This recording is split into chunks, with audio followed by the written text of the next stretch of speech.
Good morning, guys. It's Tug here from Twisted Tug Studio.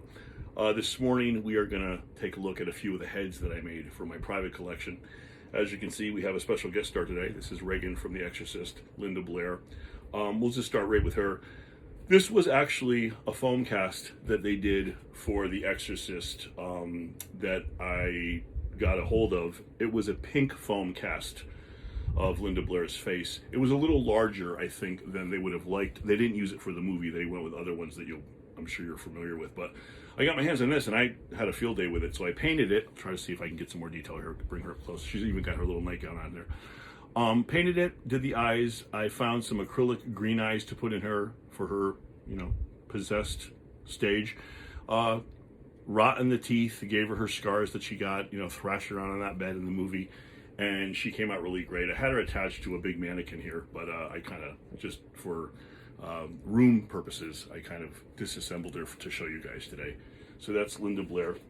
You guys may be familiar with a 1964 movie called Straight-Jacket with the lovely Joan Crawford, who starred in this movie. Back in the day, the Universal Studios had the gamut on all the monster movies, and it was kind of frowned on by other actors. The Universal Studios, usually B actors did the monster movies, or actors and actresses that were either on their way up or on their way down. Joan Crawford actually was kind of towards the end of her career when she did these movies, and she did a 1964 horror movie called Straight-Jacket.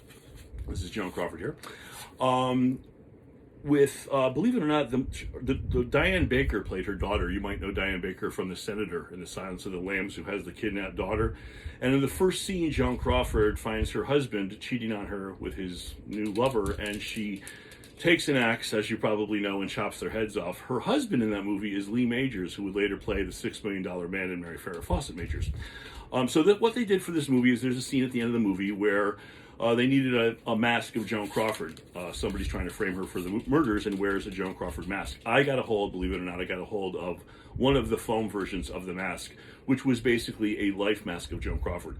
Life masks were made by pouring latex over the actor's face. I think they would stick some straws up their nose. It's kind of a scary process, and in their mouth. Pour the latex over the actor's face, and then the relief would be made into a mask or a mold. They still do that to this day. Linda Blair went through the same process for The Exorcist. Miss Crawford went through this process for the Straight-Jacket, and like I said, I found the mask. So what I did is I took an old styrofoam mannequin head. If you guys have masks that you love, rubber masks or even one-dimensional masks, it's so fun to buy the acrylic eyes. You can get them on eBay, you can get them on Amazon, and just stick the eyes right in the mask there, put it on a foam head, throw a wig on it if it doesn't already have one, and you have a beautiful head to display in your collection. So Joan Crawford, put the wig on her, put the beautiful acrylic eyes. I think actually these are glass eyes that I found. And I did her Hollywood makeup job there. That's how she appeared in Straight-Jacket with the 1940s, 50s hairdo there. And I love how she came out. So that's Joan Crawford from Straight-Jacket. Our last special guest, you may recognize her. This is Marilyn Monroe. Marilyn Monroe was actually a mannequin. This was a mannequin head, very, very, very rare, and it was a great likeness. Marilyn never did a life cast of herself. So this was just an artist rendering in a sculpture, and they really nailed her. This was a white mannequin head, no wig, just a white sculpture that I painted, wigged her, she has her 7-year itch white earrings on there, and gave her false eyelashes and that Marilyn look.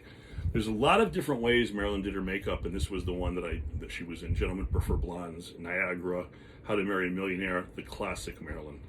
I hope you guys enjoyed these heads today. There's lots and lots and lots of videos coming, lots more coming. Please check out my Instagram site, my Facebook site. Everything's for sale, so if you have any questions or inquiries, please email me. Have a great day today, and stay twisted.